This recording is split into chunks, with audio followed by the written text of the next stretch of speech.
All right, brother. What's going on? Hey, what's going on, bro? You here? There we go. I think it might be just us today. So Oh, okay. yeah. So how's everything been going? It's been going, man. It's been busy, brother.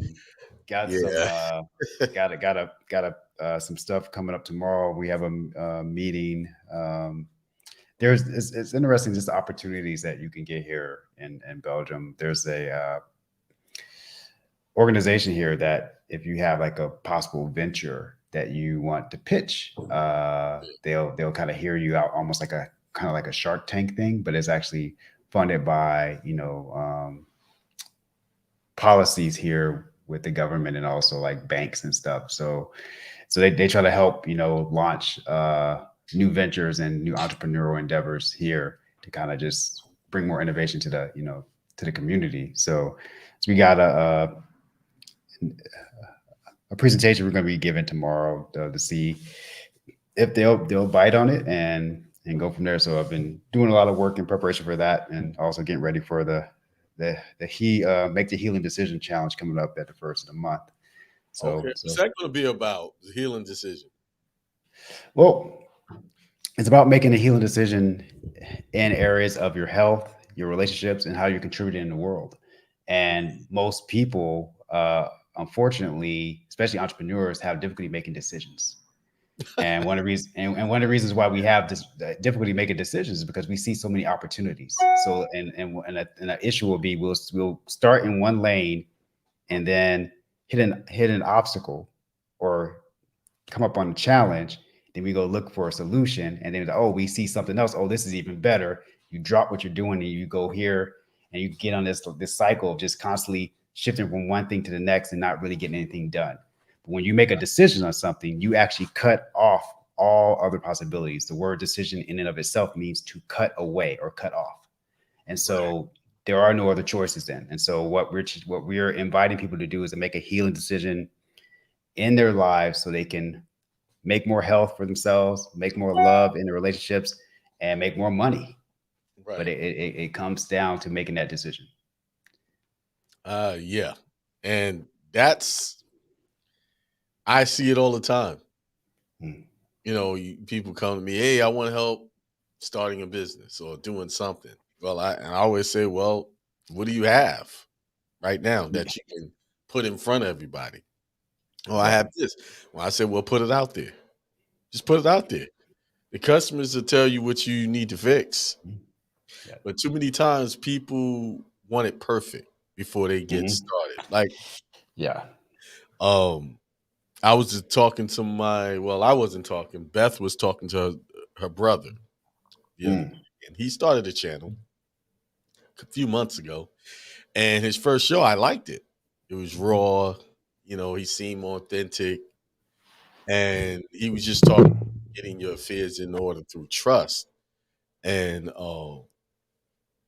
but he came and he took it down Interesting. because he said he wanted to perfect it. He wanted to do, he wanted to be precise. And I'm like, saying in the back of my mind, he's never going to do that channel Yeah. because there's no such thing. As perfecting it, because you actually perfect it through your becoming Right. And while you're doing it. while you're doing it, and that's Yeah. how you perfect it through the action. And one thing I realized, man, when it comes to making those kind of decisions, it require a decision by definition will require action. Yes. Yeah. Yes. You can't Oh, just sit there. I've decided something, but there is no action that follows to reflect that decision being made on right. what you've decided. So, Right. yeah, yeah, It's, he wanted perfect. Then what I think what really happened, someone said to him that he need to work on pronouncing his words better. mm, I was like, yeah, I told her to give me the phone because I got on there, and I was like, well, whoever told you that, tell them to kiss you know what. yeah, seriously. And Like, even that, even in him perfecting his pronunciation, the best way to do that is through practice. right. So, I what mean, better way to do that than get yourself out there in a public forum my and begin to battery speak? jumped on. Yeah. Let me So, get this camera right. Uh, Yeah. There you go. Hey, what's up, brother? Peace. Hey, what's going on, brother? Peace. Yeah, Nice.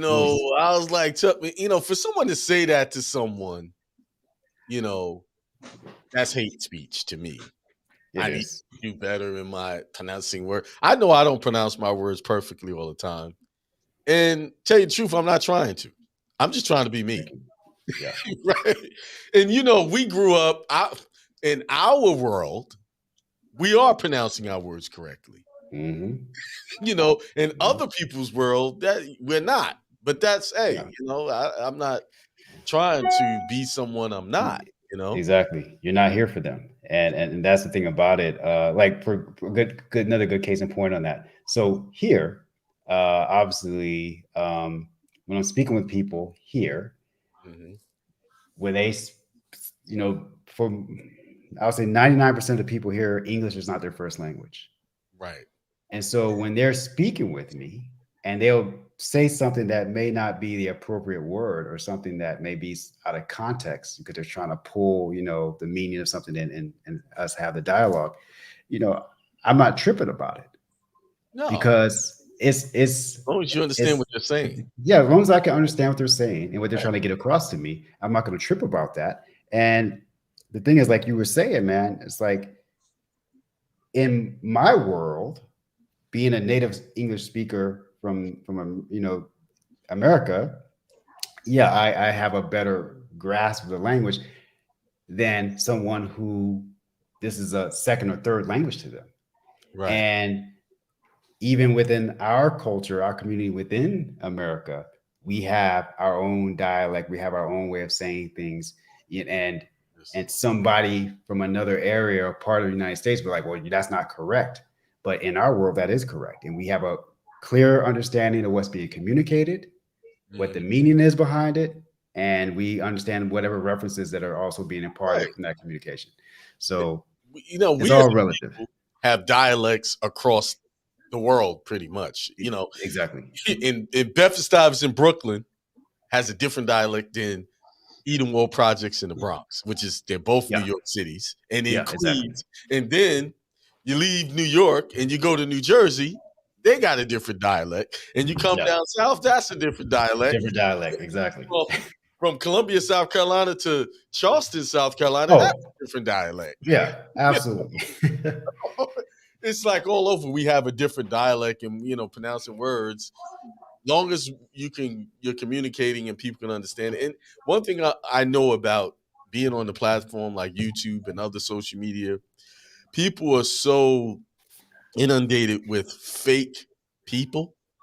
Mm, There are people out there looking for someone real, and they don't care how that's you true. pronounce the words, they just want to see if you're authentic. There's Yeah. a reason why people like Mike Tyson. Mm, You know, exactly. despite all the drama he went through, they still like him. Why? Because he's not trying to change up the way he talk. And No. he's real when he talk. You ever see him Yeah. watch him speak? He's real. Mhm.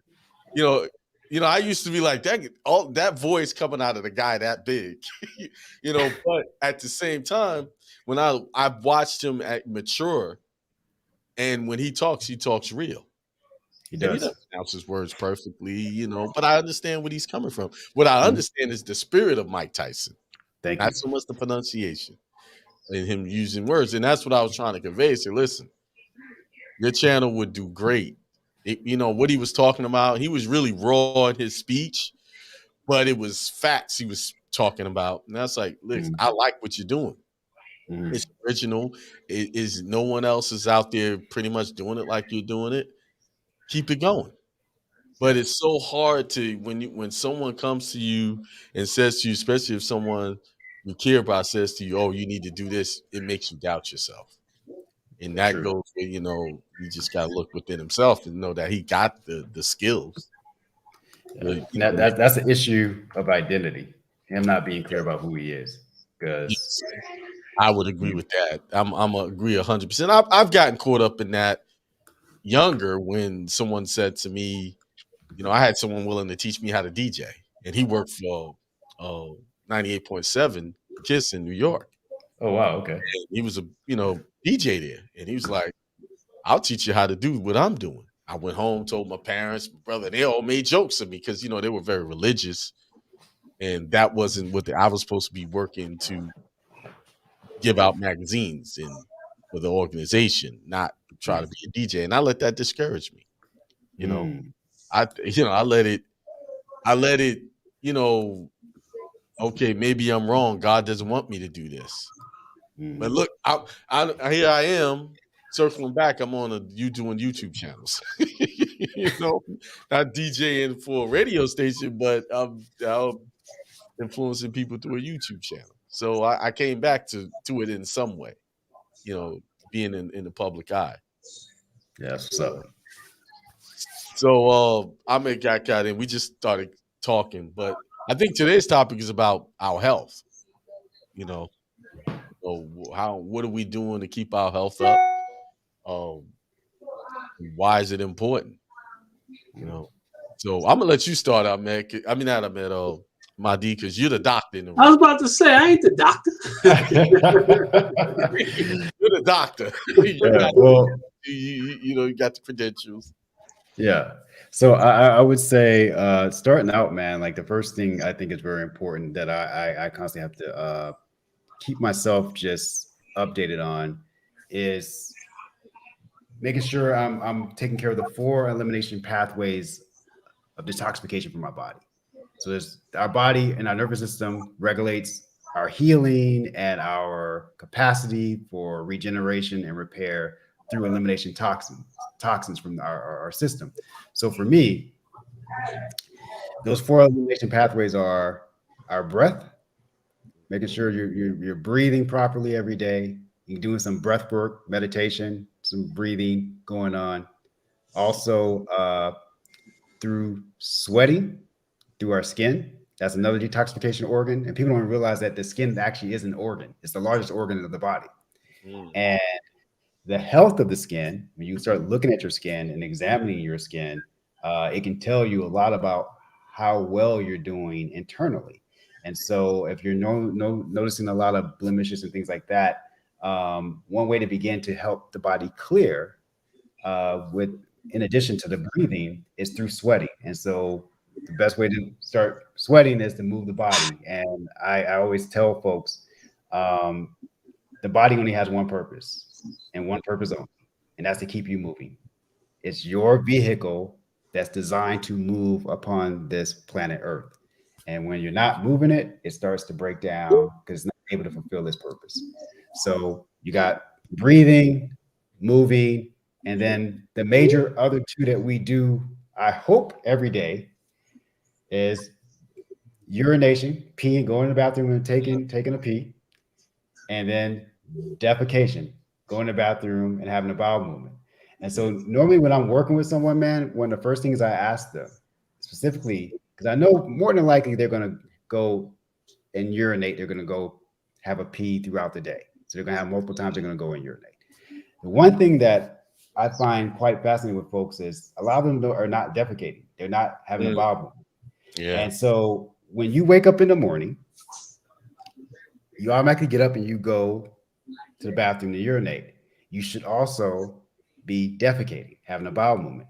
Mm, If you're not having a bowel movement upon awakening in the morning, what that tells me is that you're constipated. And not only are you constipated, your body is reabsorbing the toxins and basically feeding off the toxins that are in your intestines that should be leaving your body. That's those toxins are being reabsorbed, and you're basically feeding off your own waste. And mm, so when you're asleep at night, that's when the body's going through regeneration and healing. It's repairing damaged cells, cells that have died, that have kind of had their lifespan and are now being moved through the lymphatic system to the spleen to be processed and broken down and eliminated through the bloodstream, through urination and more so defecation. All that stuff is happening. Food waste and toxins are being eliminated. All that stuff is happening while you're sleeping. So when you wake up in the morning, within the first 2 hours upon awakening, you should have a bowel movement. If you're not, then yeah, we need to look at what's going on with your diet.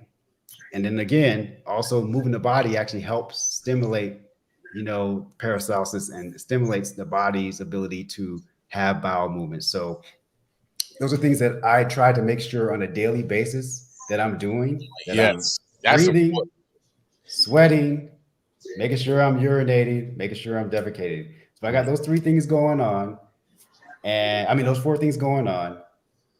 That is like my baseline assessment for me to make sure that my body is in a process of healing. Because if I'm not doing all 3 of those things, toxins are building up into the tissues, and then that can lead to chronic illness and imbalances, and then you end up with some crazy disease down the road. right. Now, how many times do you recommend defecating per day? I typically recommend at least 2 times a day, 2 to 3 times a day. Okay. And so, I kind of base it like this, to be honest with you. The number of meals I have a day, that's how many times I should That's how many defecate. times you should be going. Right. Yeah.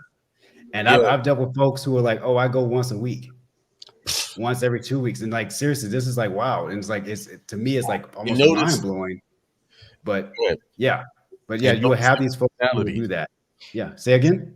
People that don't defecate often, notice the personality. The Oh, mood. facts. Yeah.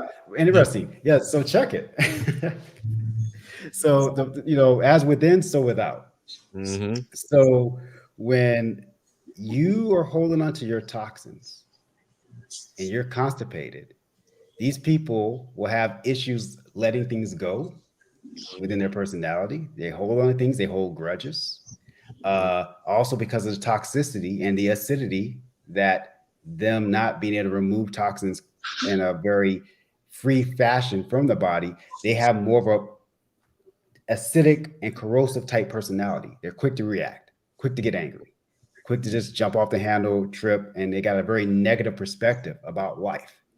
And so Mm-hmm. as you start cleaning up the body temple, going through detoxification and cleansing, what'll happen initially is your mood will actually become worse, because what's happening, you're getting the toxins that are actually stored in the fat tissue are now entering back into the bloodstream to be filtered through the liver and the kidneys, to be eliminated through your urine, eliminated through your feces. But once you clear those things, you start to see the personality become more agreeable, more flexible. The person has a positive more attitude about life, about themselves. And I've seen it over and over again as we start to alkalize the body, remove toxins, and build up the vitality and the overall health of the body temple. Mm-hmm. The consciousness occupying that space starts to vibrate at a higher level.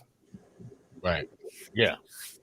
That's going to the bathroom, especially that one in the morning, it's important to have it Absolutely. a day. Yeah. And you, like you said, you got all your lymphatic system. Everything's got to dump out. And if you're Yeah. not, And the body is just going to start storing it in places until you do dump it out. And yeah. that's when you start getting what you call chronic diseases, cancer, and all that starts setting in, because the body is holding on to toxins. I know for a fact that if people just drink more water and eliminate more, they can actually start losing weight just doing that. Absolutely, you cannot lose weight dehydrated. Mm-mm. It's not biologically possible for you to lose weight when you're dehydrated. The body is about roughly 70% water in its composition. Some organs are over 90% water in their composition. And so if you're not utilizing this balancing fluid, this cleansing fluid that is water, that makes up who you are, if you're not consistently replenishing that, those toxins build up. So a perfect example would be this. We can use a river as an analogy. Okay. If a river becomes stagnant and is dammed off or blocked up and it can't flow, what starts to happen inside that river? Starts to get polluted. Starts getting polluted. Trash starts build up. Also, parasites, bacteria, all these things start to fester and build because it's supposed to be flowing. It's the same thing with us. We should be hydrating ourselves every single day. So I go basically through a couple of liters of water, and I always add cranberry juice to my water as well, because it really helps support the kidneys and supports the blood. So I go through at least 2 of these a day to try to just keep myself well hydrated and flush. And another thing too, if you're keeping yourself well hydrated, one of the easiest things to reduce the aging process is water. And so when you're consuming enough water, your skin is not going to be breaking down this collagen as readily. The Right. elasticity of the skin will be much more intact than someone who's dehydrated. So if you're constantly dehydrated, getting out in sun exposure, especially for folks who are more fair and they get themselves out there in the sun and they're not hydrated, they're going to start aging more rapidly. And so consuming water and keeping the body well hydrated reduces the aging process as well. Yeah. Yeah. Yeah. I know when I hydrate, I can think better. I know when I'm now when you in this when you're drinking a lot and you're trying to keep your body, you know when you're dehydrated without even being thirsty. Absolutely. Thirsty because you start, you know, seeing exhibiting signs. Okay, I need to drink some more water. You know. Yeah. Yeah. What's deep? There's a book. It's called "The Body's Many Cries for Water." I Mhm. can't remember the doctor who wrote it, but I think the brother was in it. He was from Iran, the physician who did it, and he was actually in a concentration camp, a prison camp, and they wouldn't allow him to, treat the people with medications or what he was skilled to do. So all he had at his disposal was water. Right. And the things that he started observing as he was giving these people the water, and that's pretty much allowed them all they could have, just the extraordinary recovery and healings that were taking place within this prison camp for people who were diagnosed with things that otherwise would you would say, okay, all we can do is manage at best. Is no cure for it. These people were actually resolving and curing these things. And when I was actually in medical school in my 4th year, I did a rotation up in Northern California at a medical facility where we do supervised medical water fast.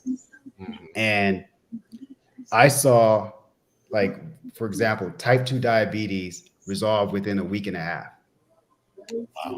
I saw autoimmune conditions like lupus and rheumatoid arthritis resolving in like a matter of 2-3 weeks.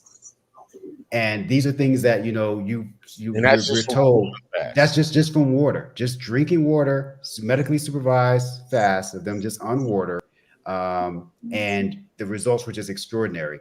How the body began to recover, and so that's when the light bulb went off for me. That as a doctor, I can't cure you of anything. Right.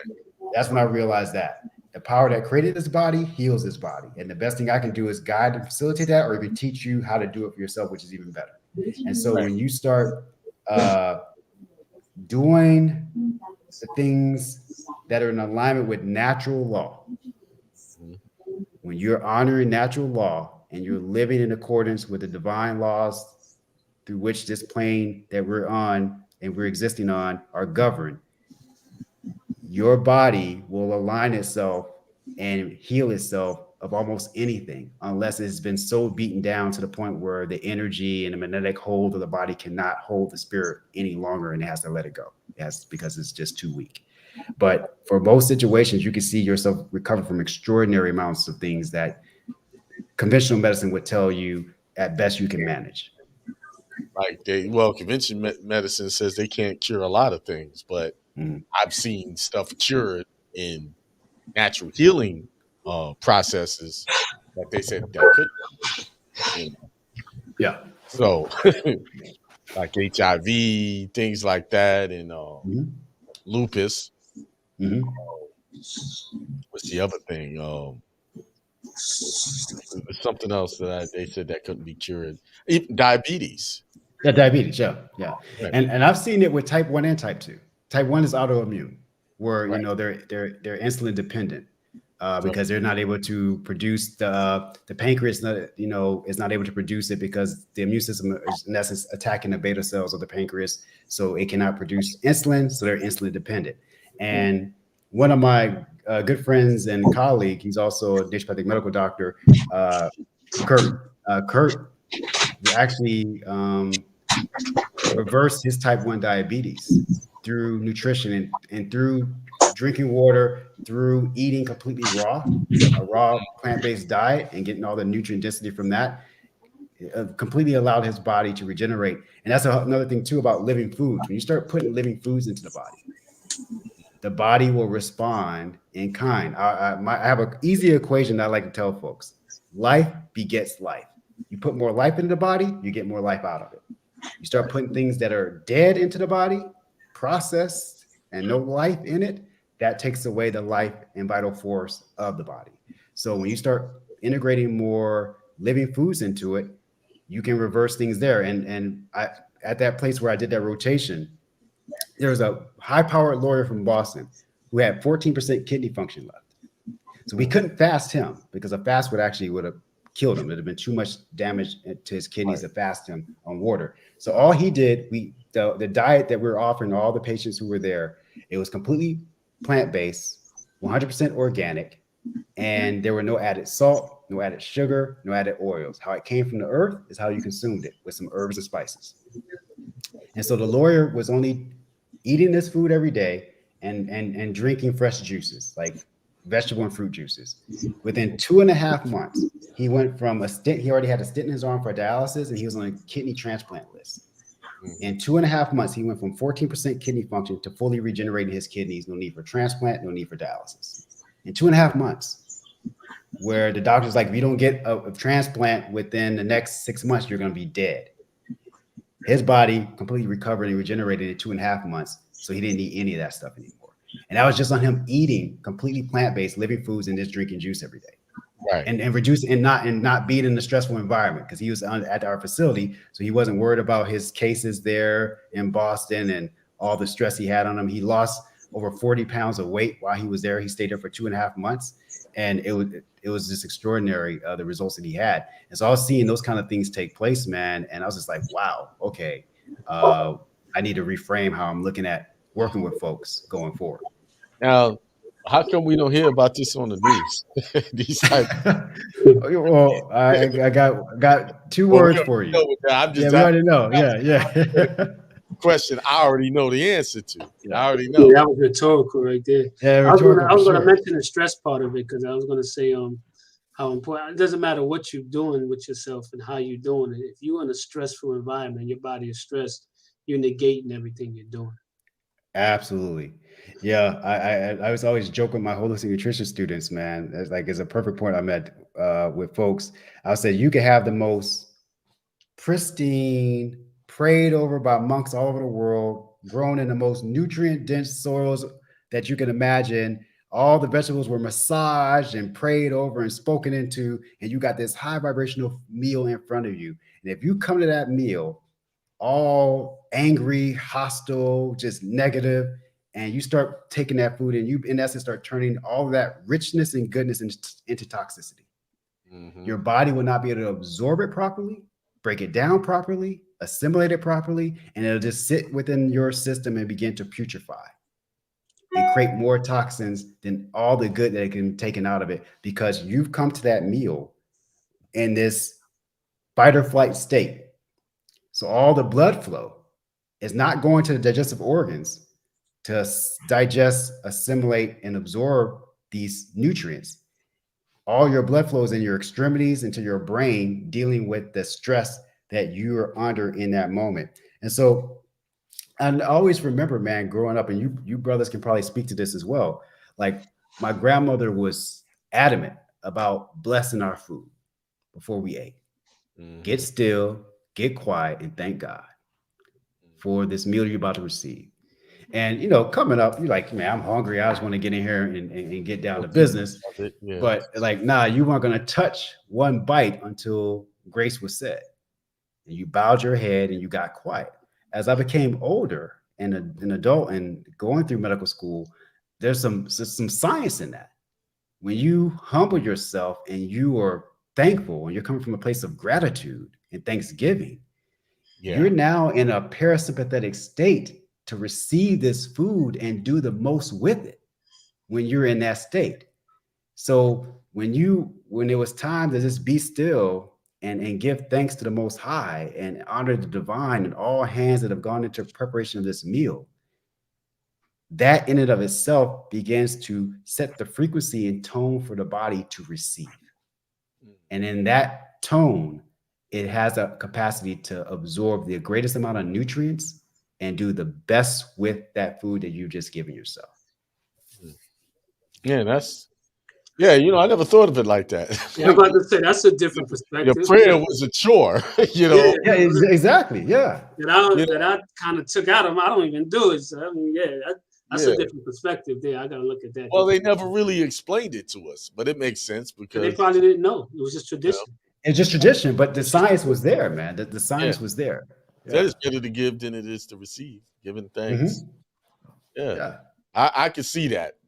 From a vibrational level, I could see that. Yeah, that Hmm. if you go in anything with the spirit of being thankful, you're gonna have better results. Yeah. Yeah, Because you're now open to receive. right. You're literally energetically and physiologically, biochemically open to receive.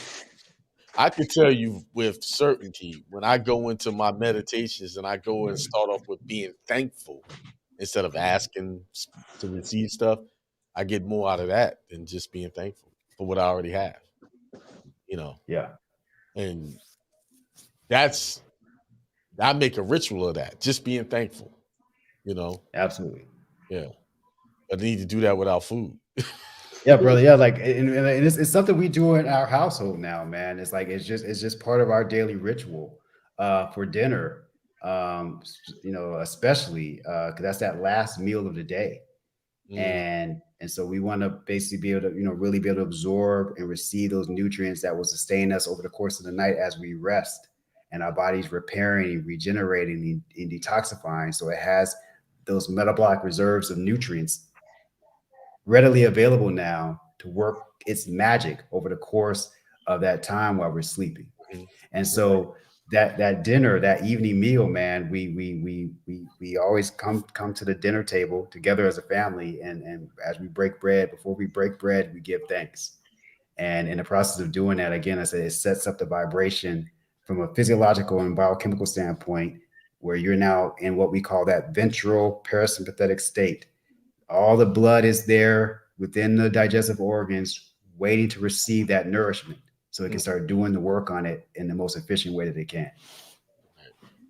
Now, with that, I think we as men should start taking the lead personally in our homes It's doing that. funny you say that because I was just thinking the same thing. We should Well, You know, we, brother, we yeah, get back brothers, to that because yeah.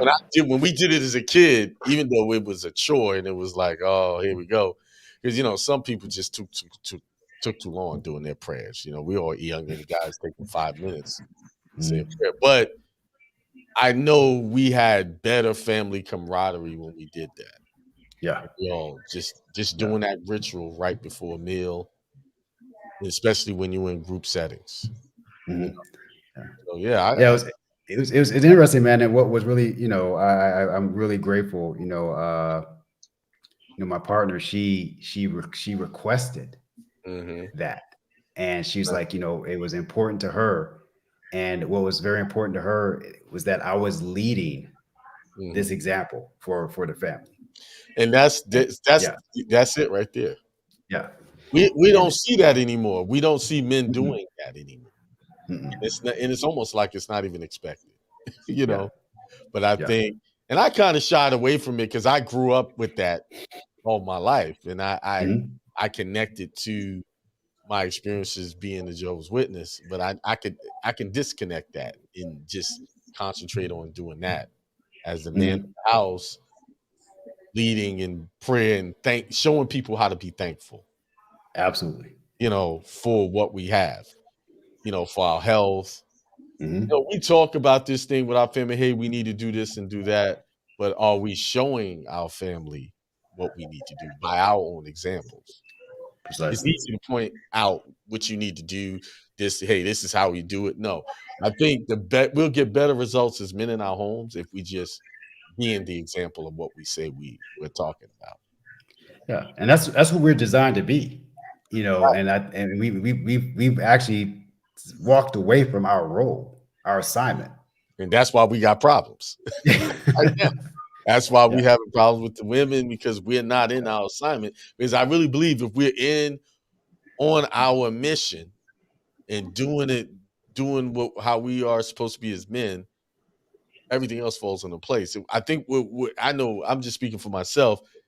I'm looking for someone to get in play, get in position with me, but am I in position? You know, am I in the right position? How do I know? I got to examine that. And if I concentrate on that, then everybody's just going to just follow. They're going to see that example, you know? That's where I came with when I said on the first show about being on the train Hmm. and going down Mm. that track and moving the way I'm moving, because I had to come to the realization that y'all speaking of right now. That it was very easy for me to say you need to do this, and that. But when I have conversations with a lot of people, family, whatever, I always tell them, I notice that you always look at external as opposed to internal. So Hmm. when I speak to someone, I speak it to myself as well. So I go back and always reflect on the conversation I have, even off the conversations I have with one of your brothers, even on this show, I go back and I reflect on it, and I see how that conversation fits in my spirit and what I need to do. So what I did was basically what Hakeem was saying is that I need to do more than just point the finger and say, do this. Mm. So because I was getting a lot of pushback from him, but I noticed that the pushback is different. It's still some, but it's not the same when I'm doing it. So I'm not going to ask Right. someone to do Right. something that Uh, I'm not willing to do myself. yeah, I agree with that. When You know you what I'm when saying? you're actually doing it and you being the example, you're gonna get way more results and less aggravation, less headache. Yeah, yeah, And what is Absolutely.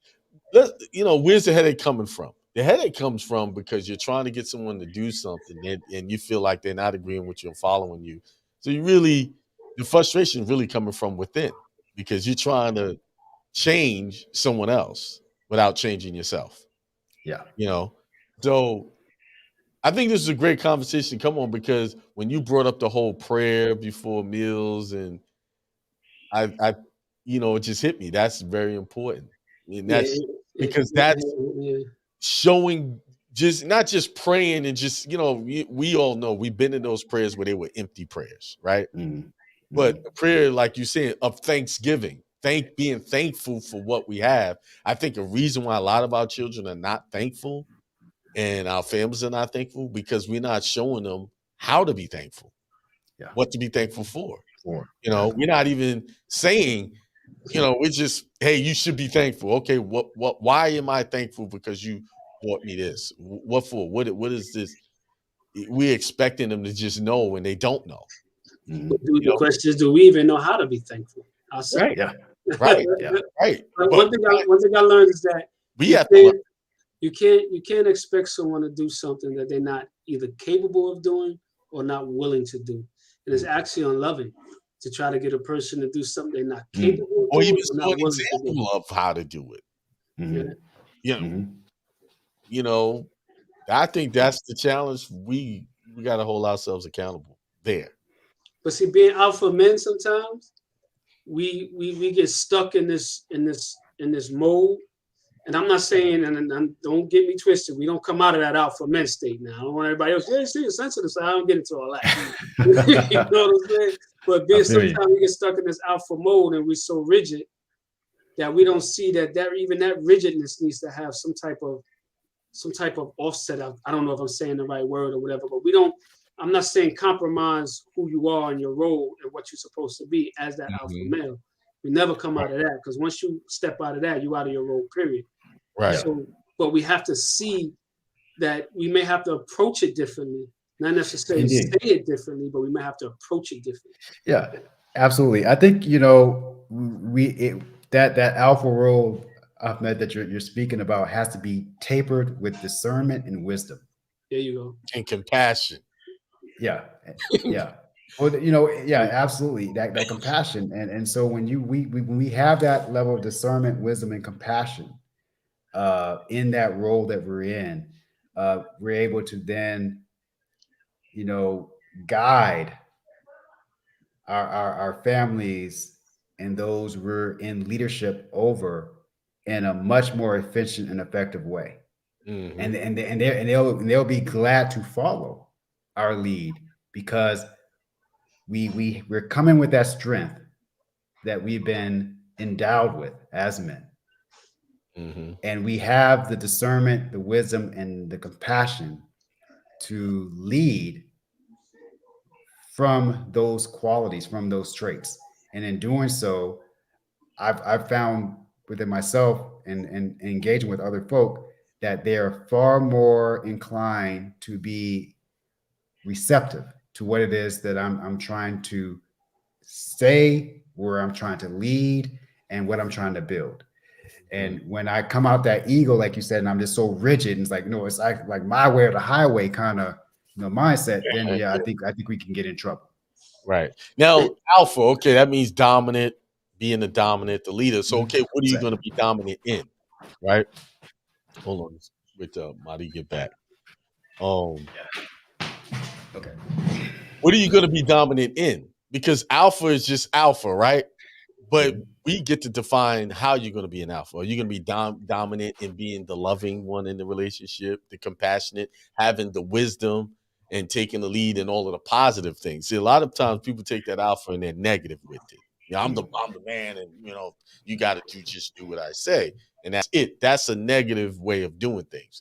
It's you can be the man, and pretty much people will follow you, but you have to do it like you say. You have to be balanced in your wisdom, compassion, understanding, and just using proper discernment. Indeed. Being an alpha doesn't mean that you go around sticking your chest out. Yeah. You're right. I'm glad you cleared that up, because I know some people would have looked at that as thinking one way. But also, what I think people might be listening to this show and say, "Well, I thought we was talking about health," and don't realize that what we're speaking about is all encompassed of that.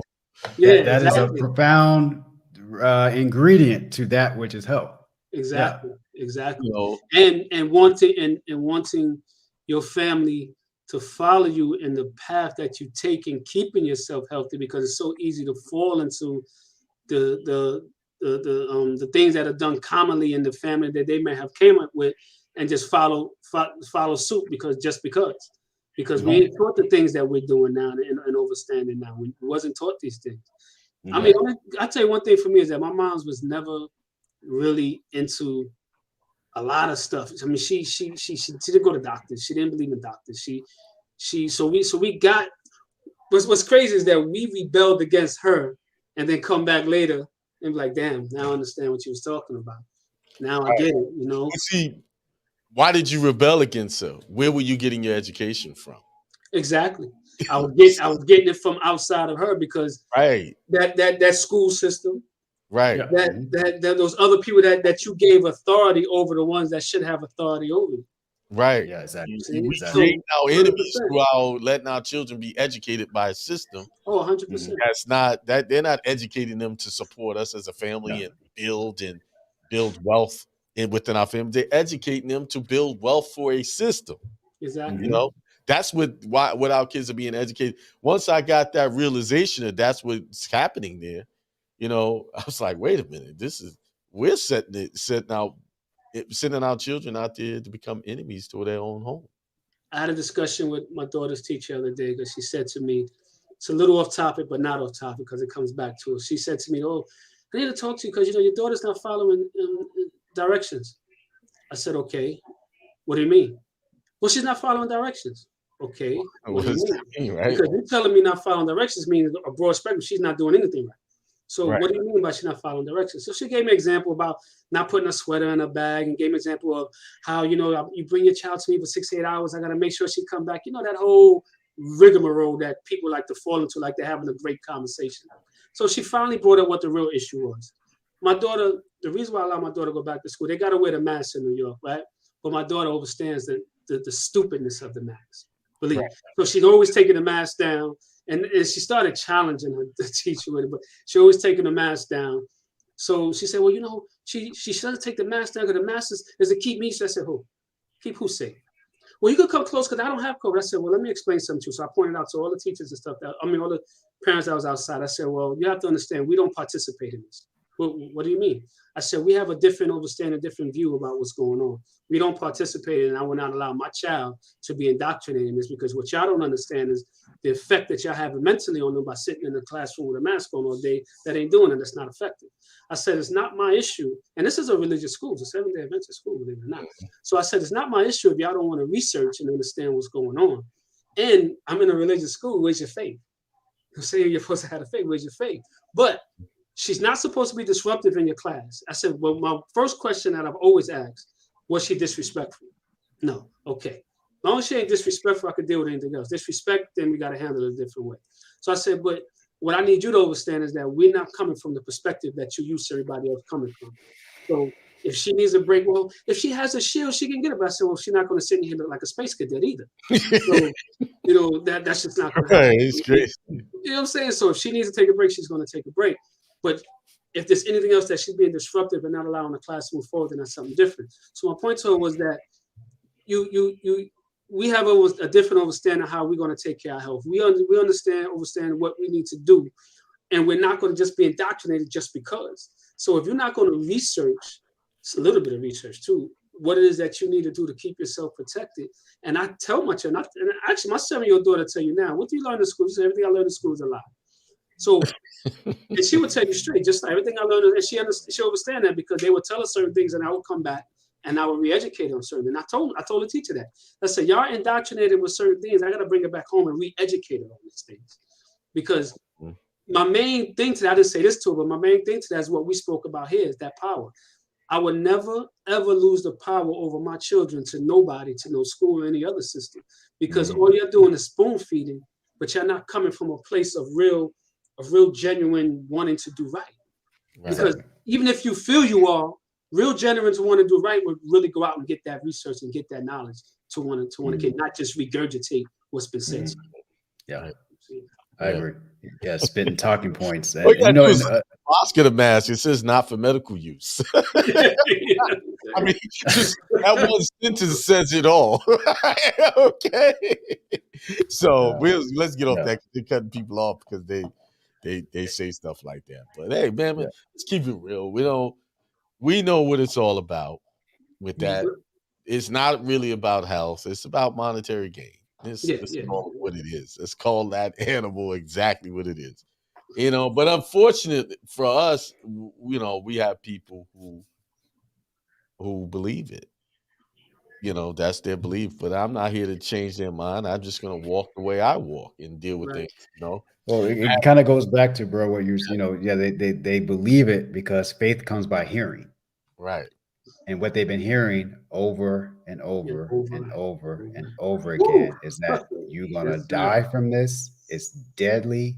If you do not take the vaccination, you're not only costing your life, but you're costing me my life. And this has been the narrative. This has been push. How is that true though? But this is the thing. It doesn't matter if a lie is told long enough. Over people believe it. Right.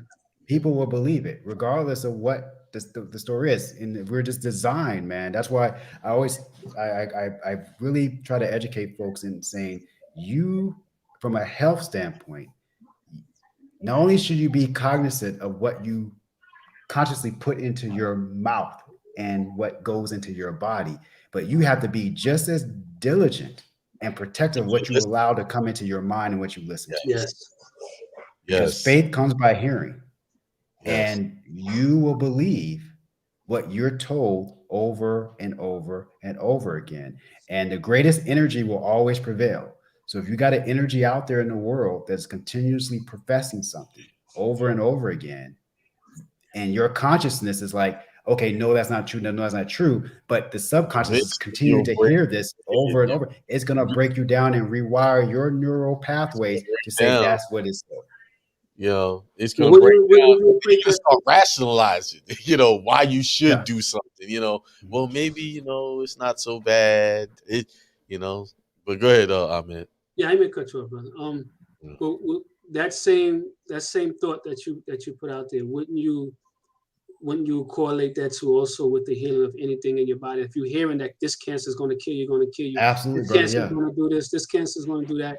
So you go in with the mindset that I got to just take these drugs because there's nothing they could do about it. So that same process, when you process that same stuff that's being said to you, it goes across the board, the whole spectrum. Would you say that as well? Oh, absolutely. There's been cases. So over a little bit.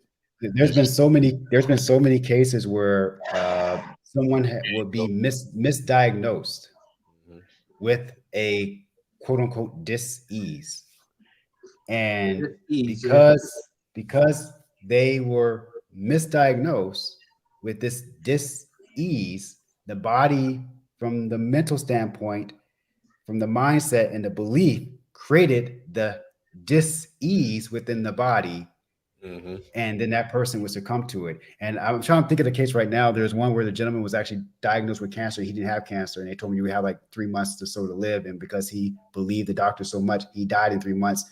Did the autopsy, the man didn't have cancer. And so you will have things about that like that unfolding all the time. So we have it as, you probably heard of the term placebo.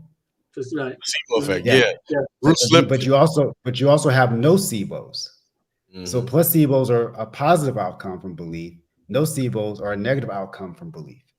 And Right. so your belief in the situation, your belief in what is being told to you has a profound impact upon, how your body will respond.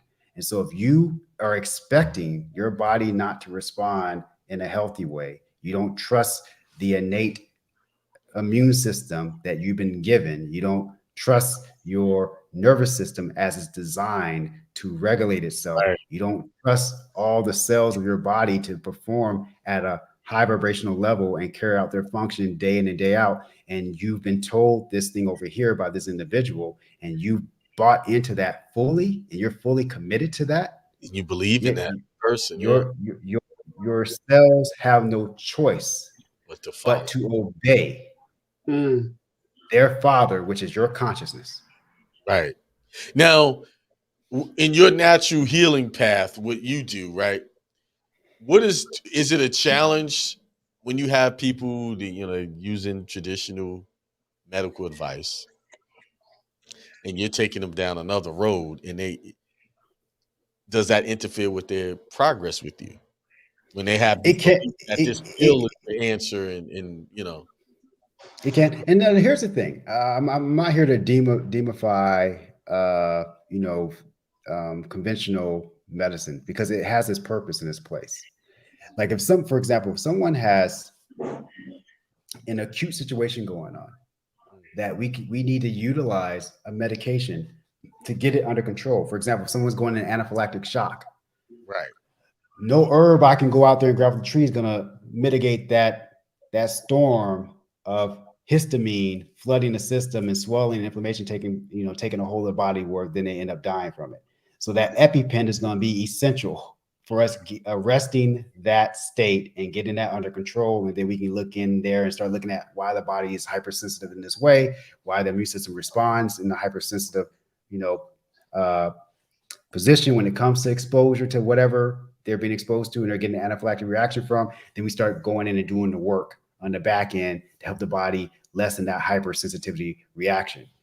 And so medications can have their purpose. And so if I'm working with someone who is on a plethora of different medications, one thing I look at is, okay, what is not essential here? Because a lot of times these doctors throw the pills on you like they're throwing candy to you, and right. they start treating the side effects of one drug with another drug, and this compounds.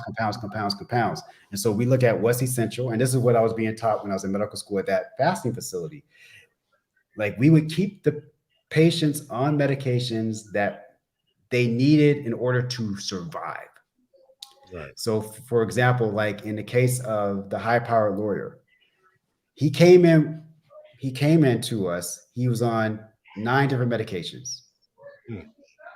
We got him down to just the 4 that we needed to keep him on to keep his kidneys functioning and his heart functioning properly. And then we let the innate healing system within him, by honoring that system, by giving him the living foods, allowing him to rest and not stress about things anymore, feeding his mind daily with education about the power of his body and how it heals itself. So he was watching videos every day. We provided lectures there every day as well. Some doctor or expert would come in and give a lecture midday, right before lunch. And so he was getting all of this food mentally, emotionally, physically, and spiritually. And he was able to heal, and we were able to get him off all those drugs by the end of it. So he wasn't on any drugs. And so we just used what we needed to help maintain and sustain the body until we allow the body to rebuild itself so it can sustain itself. And so when I'm working with individuals who are in those situations, we kind of leverage it that way. and we work to a place, and if their intention and their goal is to be off the medications, okay, we can get you there. But we're gonna do it gradually. Some things you could say, okay, yeah, we can wean this person off within a few days or so, but others, based on the half-life of the medication and the effects that it has, what the mechanism of action is for that particular drug, you have to be more mindful with it. You have to kind of titrate down, for that person before they can just come off of it. So it just depends on what the situation is. It's a case-by-case basis, because when I work with someone, I work with them as a unique expression that they are. There is no cookie cutter approach, if you will. You're looking at someone's health. It's always a unique journey for each one of us. So we just look at the circumstances in which they are needing to work with, the medications they're on, and what we need to do with the body to begin to rebuild that vitality, rebuild that strength and that health, so the body is able to sustain itself without the assistance of these medications. All right, man. So we only got a couple of minutes left. You got So would you say that the approach, one of the best approach when you start talking about holistically healing, is not necessarily to have one doctor, is to have a multitude of doctors, because each one might be more experienced in one aspect than the other, and use that to culminate? Or would you say that that can be tricky?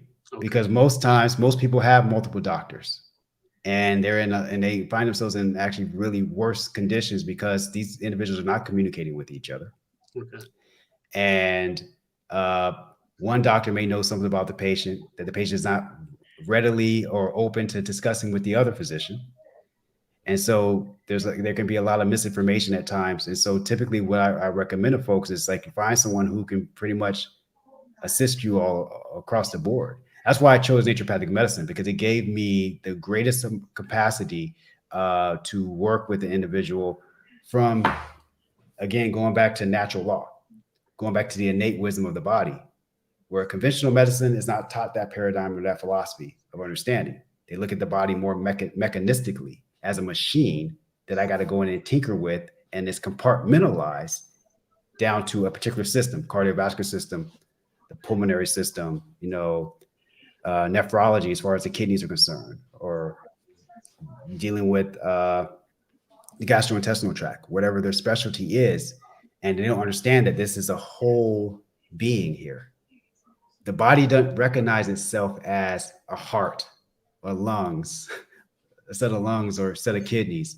It recognizes itself as a whole organism that is occupied by a consciousness that is expressing a divine spirit here on this planet.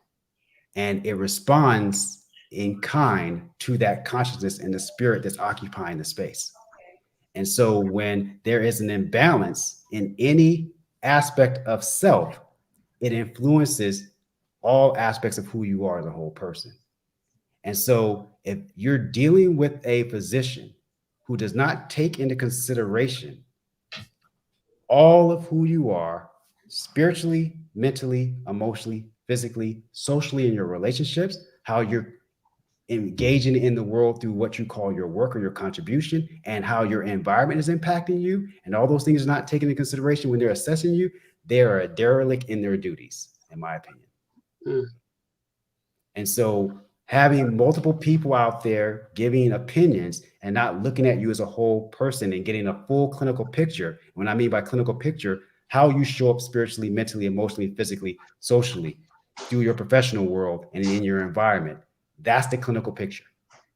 And then from there, I can then look at and discern what patterns are showing up to why you're in the state that you're currently in, based on how you are being in this current state and the choices that are being made from that state of being. And from there, we can then begin to change the necessary things that need to be changed based on those patterns that are creating this physical expression that you're seeing in your body that may be showing up as an illness, but it also is impacting you from a mental and emotional standpoint, impacting your spiritual connection, the inspiration that you can receive in life because of the body not operating at its highest capacity. So you can't receive at your highest capacity. And then obviously that's going to impact your relationships, how you contribute in the world with your work, and also influence how you can manipulate and change your environment. So those are the things we have to look at when we're addressing anyone concerning what we call an imbalance within the physical form. And unfortunately, we're in a current health model that does not take that into consideration. Everything's compartmentalized. You come to, if you got a mental issue, you go to the psychiatrist or the therapist. You got a heart issue, you go to the cardiologist. Mm-hmm. You got lung issues, you go to the pulmonologist. They work on their own, but without everything else. And they work on their own, and all they'll ask is, what medications are you on from these other doctors to make sure that my drugs don't interfere with that drug, and that they will work in a sense together. But the plethora of side effects that comes from, and many times this cocktail of death of all these pharmaceuticals that you're now taking, sets your body up to just continuously break down over time as it's trying to filter out and detoxify from these chemicals that are not being introduced on a daily basis to quote unquote sustain your life, but in essence is preventing you from making a full recovery. Because again, the body doesn't work in compartmentalization, it works as a whole. All right. Good information. It's 5:03. I know you got to go. You're in Belgium. Yes, sir. Thanks Yeah, for man. a good conversation, guys. Next week, I haven't decided what we're going to talk. If y'all got an idea about next week, but you know what happens? We just flow and we just start. We start going all types of directions. But I mean, we kind of came back into what needed to come into, though. Yeah, it's all connected, man. Like you were saying, Ahmed, it's all connected, man. You could talk about what was going on with your daughter at school, and that still impacts her health and the health of the family because it's all connected. And so the environment plays a crucial role in our well-being. And so, like you indicated before, Ahmed, when you were saying that you're in a toxic environment, stressful environment, like the impact that has. And then what's really deep, this is really deep, you guys, is that, okay, they did a study on Holocaust survivors, right? And these are people who actually went through the camps in Germany back during the 40s. They had, the ones who survived, they had children, and those children had children. And what they were seeing is that these children were still suffering from post-traumatic stressors in their lives as if they had gone through the trauma themselves. What they had been told was the stories from their parents and their grandparents, and that was internalized. Their imaginations began to create images of the suffering of their family members, their loved ones, and that began to internalize within their selves. And they start actually having stress responses as if they were actually going through that stuff. And this is how generational traumas can be passed on. And so used to someone's advantage. Yeah, and it can be leveraged to someone's advantage, precisely. And so, like in the case with your daughter, like if your daughter was, being like, abused and chastised and threatened in that environment, in though she's the one physically experiencing that in that real time and space, as her father, once you come into awareness of that, that's going to impact you physiologically and biochemically. Definitely. And so, and so that's how we're connected. And so it doesn't really matter what we talk about within the human condition. It's all interrelated. It's all connected. It all plays out in the physiology and the biology of who we are as human beings. It's like the monarch butterfly. Everything is innately passed down. And I tell people that it's the same thing with us. But what it is the fight is to disconnect that, or to be able to speak the narrative as to what you're going to pass down based on what you're saying. So you keep pushing in that narrative. You're a victim. You're a victim. You're a victim. Going down generations. You're a victim. Your mindset. Your mindset is you're a victim. So it can be used for good and bad. It's like I say, science can be used for good or manipulation. That's our problem. That's one of our problems as a people. We're still operating off of old stories, and that be our next conversation. How we allowing the past stories, which we know from what I've been showing people, that a lot of that stuff ain't even true. What they've been saying. So that'd be a beautiful conversation. Right? Yeah, so I think so for sure. About that, what we're doing to offset that, not allow it to, determine how we are right now. And it all goes down into this health. It all plays a role in our health. So it does, man. Because when you look, because you think about Okay, forgive the language here, brothers. But you think about the African American Right. health disparities and health conditions, high blood pressure, kidney disease. These are all stress related, conditions. Obviously, there's lifestyle stuff associated with this as well. Choices and decisions we're making about our lives and how we eat and these kinds of things. But from a cultural standpoint, I never forget. There's this doctor, this sister. Y'all haven't read her work or listened to her stuff. She was really big back in the '90s. I bought this book back then. It's called Urugu, spelled Yurugu, by Dr. Marimba Ani. And she said something in a lecture. This is actually Akeem. She used to come to Miss. She came out to Mr. Rita's out there in Columbia off of Two Right. Notch, and she gave a Okay. lecture out there. And I think this was like back in like '94. I think it was like '94. Mhm. And she said,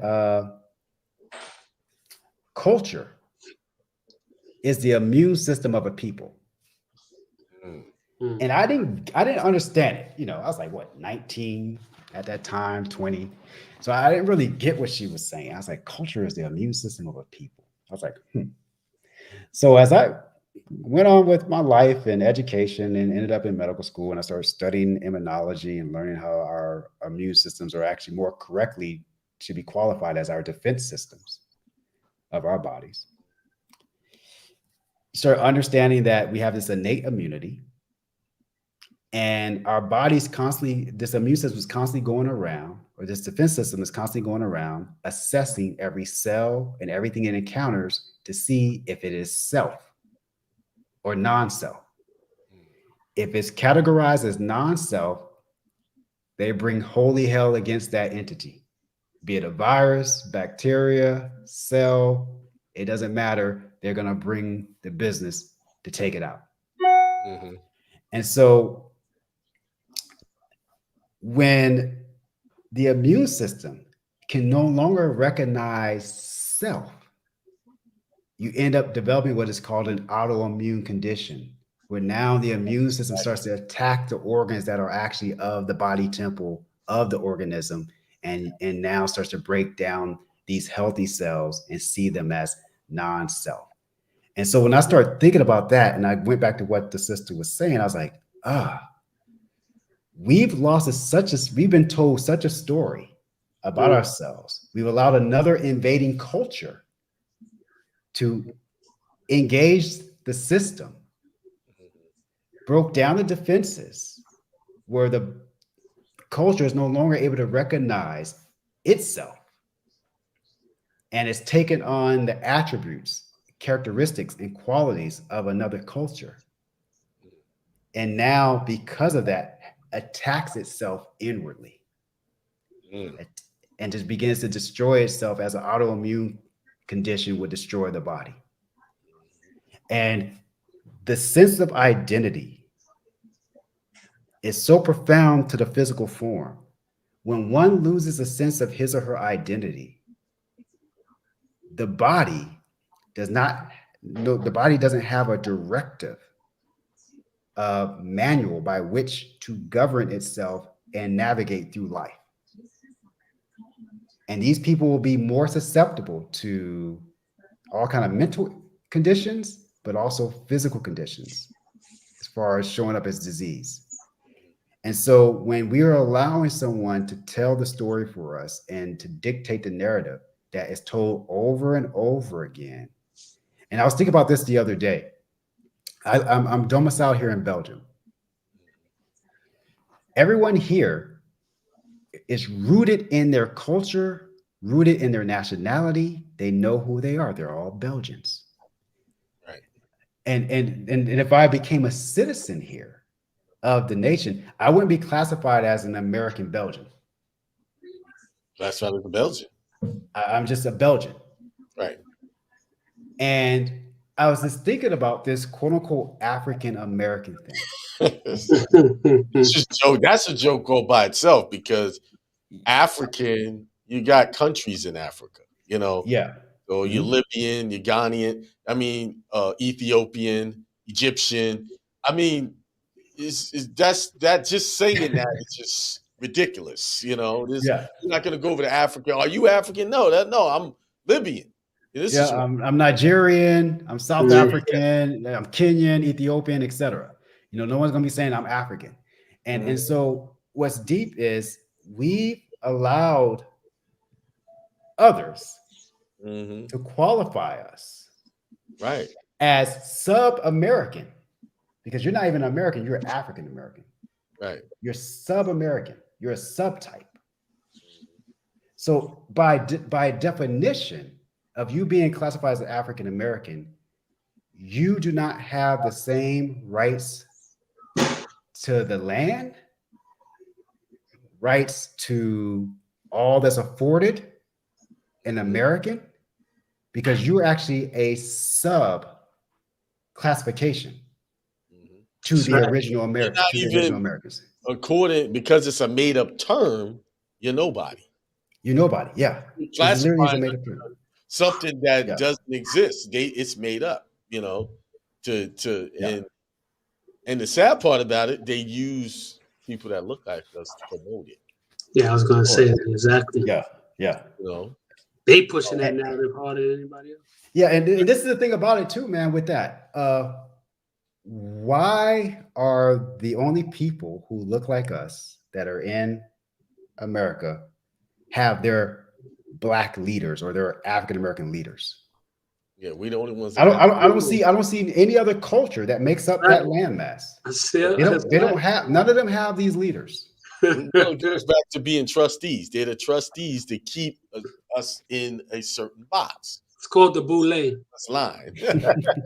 It's called Advisors to the king. keep Advisors to the king. right. Keep our mindsets always looking away from who we really are. Yeah.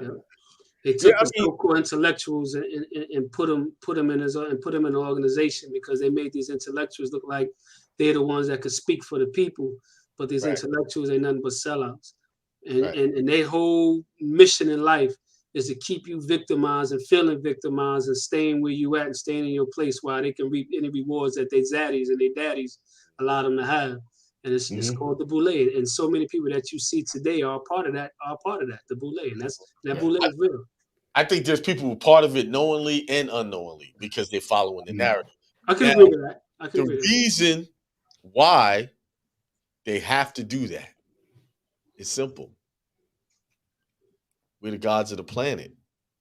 You know, a lot of people, Akeem, what are you talking about? Yes, you will not go that far to keep a person down if they didn't have the power. Right. Everybody else was just physical. You don't do that. It's just this particular group. You're constantly bombarding them with negative imagery, negative image of false selves. Bombarding. Why? But at the same time, you feed off of them. Mm-hmm. You know, through their, you put all your businesses in their neighborhoods. And, everything is really marketed to us, either us as men and women. We spend all the money in this country on things. We're the number one consumer, yet the less we don't own much as a people. No, you're, right? You're by design consumers. Right. Which brings your stress level up, which brings your health down. Once again, back to that's it. Exactly, bro. You can't escape it, man. You can't escape it. You can't escape it. It's all tied, man. So whatever you're doing, it's going to impact that. It goes back to recognizing who you really are. That's why I tell me, hey, you're God. I say it. Why? Because it's better than saying the other stuff they've been saying about us. Why? Yeah. What's wrong with me saying that? And I can bring out all of the sacred text that says that. All your absolutely gurus of the past have come in and said that, right? And where did those schools of thoughts come from? Our cultures. No other group of people created the religions on the planet. All of the religions we have is created from our culture. They're just remixed and respun to fit the narrative, that we're following today. But the roots started with our people. But unfortunately, right now, our mindset is, a lot of us are so asleep, we can't believe that. You have the power Mm. to change it. And then, like you said, if you believe you're gonna die, you're gonna die. If you believe you're gonna live, you're gonna live. So all of these other things, even the herbs that you take, is only aiding in your belief in it. Yeah. You And know? that's the beautiful thing about it. Because whether it's powder, pill, or potion, Right. everything you put into your body temple, you put into your mouth, which is still, when you put something in your mouth, it's still not in your body. It doesn't get into your body until it's absorbed, either through the venous portal system, going to the liver through the blood, or through the lacteal system, going to the lymphatics. Mm. That's when it enters into the body. And all these things are doing or acting as a catalyst for the promotion of life or the degradation thereof. Right. And so, and that's even with food. So foods, herbs, pills, powders, potions, you name it, all have side effects, for better or for Yes. worse. You take too much of them. Yeah. And so you, as the steward over this vessel, through self-governance, have to be very discerning about what you allow into it Mhm. that begins to make up the structure of it. But just as important, if not even more important, is your self-governance and stewardship over what you allow to enter here, that which you call your mind. Right. Because That's that's where the real that's power gonna is. ultimately, that's what's gonna ultimately determine what you allow into this, the physical form. Right. Facts. Man, we Great can start conversation. conversation. We can start topics all over. We're gonna keep this going. Oh, brother, yeah. Go. I'm trying to keep Yeah. I think was trying to get us off 20 minutes ago. Hey man, yeah. Well, Oh, hey, just I let think it go. the people need to hear that, man. So Right. we had to give it to them. It's good. Good. Yeah. All right. All right. I guess Cool. are we let me before are we done now? Are we Yes, sir. Yeah, Okay. yes. We got topics for the next couple of weeks. We bring them back up okay. and get All right. soon. Yeah. All right, So everybody. Peace, man. Y'all have a peace, good peace. one. Yo, be Thanks. good. Get some rest, brother. Yeah, definitely will, man. Y'all do the same. All right. All right, peace. Okay. All right, peace.